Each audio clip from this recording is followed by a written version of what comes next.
ہاں ہمیں ٹرین پکڑنے کے لیے صبح کو آنکھ کھلتی ہے، فجر کی نماز کے لیے آنکھ نہیں کھلتی، ہاں بچوں کو اسکول پہنچانے کے لیے آنکھ کھلتی ہے، مسجد جانے کے لیے صبح کو آنکھ نہیں کھلتی، ہاں دوستوں میں بیٹھنے کو ٹائم ملتا ہے، نماز کے لیے ٹائم نہیں ملتا۔ وقت جا رہا ہے، زندگی کی ٹرین آگے بڑھ رہی ہے، زندگی کی سواری آگے بڑھ رہی ہے، زندگی کا سورج ڈھل رہا ہے، بہت جلد وہ آنے والا آئے گا جس کا وعدہ قرآن کہتا ہے کل نفس ذائقۃ الموت، ہر نفس کو موت کا مزہ چکھنا ہے۔ ہاں میرے بھائی، وہ موت کی کھاٹی جو بڑی دردناک ہے وہ جلد آنے والی ہے۔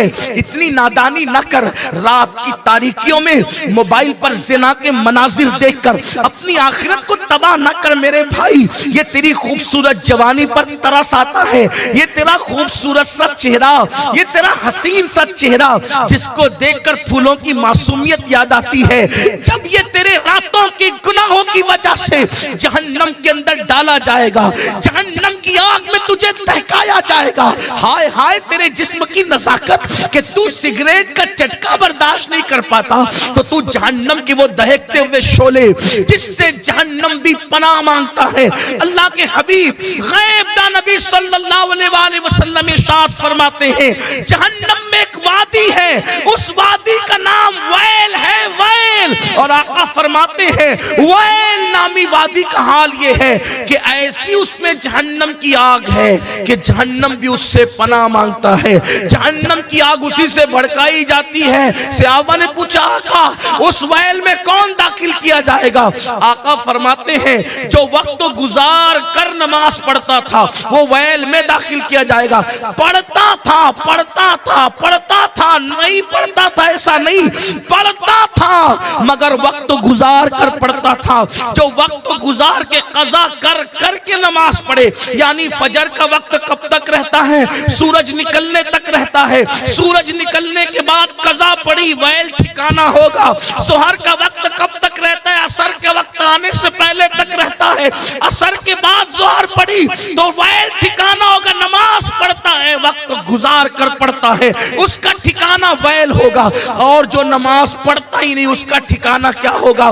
اب ذرا سنیے، آقا کریم صلی اللہ علیہ وآلہ وسلم فرماتے ہیں جو نماز نہیں پڑھتا اس کو فرعون کے ساتھ قیامت کے دن اٹھایا جائے گا، اس کو حامان کے ساتھ اٹھایا جائے گا، اس کو شداد کے ساتھ اٹھایا جائے گا۔ آپ مجھے بتائیے ہندوستان میں رہ کر اگر کوئی کسی کو یہ کہے کہ تجھے کچہریوں میں ہندوستان کے باغیوں کے ساتھ لایا جائے گا، اس پہ کیا گزرے گی؟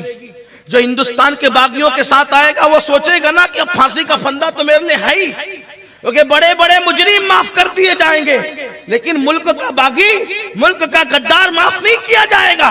اگر ہیلمٹ پہننے نہ پہننے کا جرم کیا معاف کر دیا جائے گا، تھوڑا سا چالان کاٹ کر کے معاف کر دیا جائے گا۔ اسی طرح سگنل توڑا کوئی سزا جو ہے وہ پیسے دے کر کے اس کو نظر انداز کر دیا جائے گا، مگر ملک سے جس نے غداری کی بولو کوئی بڑے سے بڑا سورسز لائے گا معاف کیا جائے گا، بلکہ کوئی سورس بھی اگر اس کا بن کر آئے گا تو کہیں گے اچھا ملک کے غدار کی سفارش کرتا ہے تو اس کو ہی پکڑا جائے گا، بولو سفارش کرنے والے کو ہی پکڑا جائے گا۔ کوئی ملک کا وفادار ملک کے غدار کی سفارش کر سکتا ہے؟ نہیں کر سکتا۔ یہ اللہ کے غدار ہے، قرآن نے کہا فرعون اللہ کا غدار، حامان اللہ کا غدار، اللہ اکبر شداد اللہ کا غدار، یہ سب لوگ اللہ کے عذاب میں گرفتار ہو کے مرے۔ فرعون کو دریا میں ڈبایا گیا، اللہ نے مخلوق کے دل میں اس کی اتنی نفرت پیدا کی کہ دریا نے بھی اس کو قبول نہیں کیا، دریا نے اٹھا کر کے اس کو پھینک دیا۔ جانوروں نے، کتوں نے بھی اس کو نہیں کھایا، جانوروں نے بھی اس سے نفرت کی، کتوں نے بھی نہیں کھایا، زمین نے بھی اس کو جگہ نہیں دی۔ آج وہ عبرت کی دعوت دے رہا ہے اور وہ ایک میوزیم میں پڑا ہوا ہے، ننگا پڑا ہوا ہے اور عبرت کی دعوت دے رہا ہے۔ خدا وہ رسول سے بغاوت کا انجام کیا ہے؟ لیکن بے نمازی کس کے ساتھ اٹھیں گے؟ اسی فرعون کے ساتھ جس کو کتوں نے تک منہ نہیں لگایا، جس کو دریا نے بھی اچھال کر باہر پھینک دیا، جس کو زمین نے بھی اپنے سینے میں پناہ نہیں دی. بتاؤ آج نماز کے لیے وقت نہیں ہے. قیامت کے دن کی رسوائی کیسی, قیامت کے دن کی تباہی کیسی.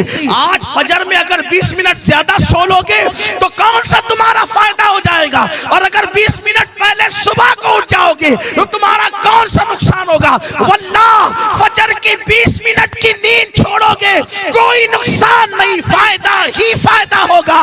کیونکہ میرے نبی نے فرمایا جو نماز پڑھتا ہے اللہ اس کے چہرے کو منور کرتا ہے, جو فجر کی نماز میں اٹھتا ہے اللہ اسے دولت سے مالا مال فرماتا ہے, جو مسجد کی طرف فجر میں پیدل چل کے جاتا ہے قیامت کے دن اللہ اس کو عرش کا سایہ عطا فرمائے گا. فجر میں اٹھنے کا فائدہ ہی ہے, فجر میں اٹھنے کا فائدہ ہی ہے. آج آپ دیکھو کسی بھی ڈاکٹر کے پاس جاؤ, کوئی موٹا ہو, کوئی شوگر کا پیشنٹ ہو, کوئی بلڈ پریشر کا پیشنٹ ہو, کوئی پیشنٹ ہو, ہارٹ کا پیشنٹ ہو, ڈاکٹر کیا کہتا ہے, صبح پیدل چلو.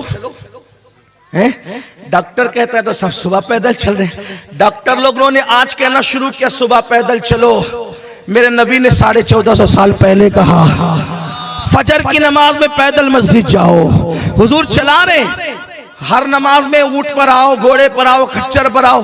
صحابہ کو کچھ نہیں کہا, لیکن فجر میں کہا پیدل مسجد آؤ, فجر میں کہا پیدل مسجد آؤ.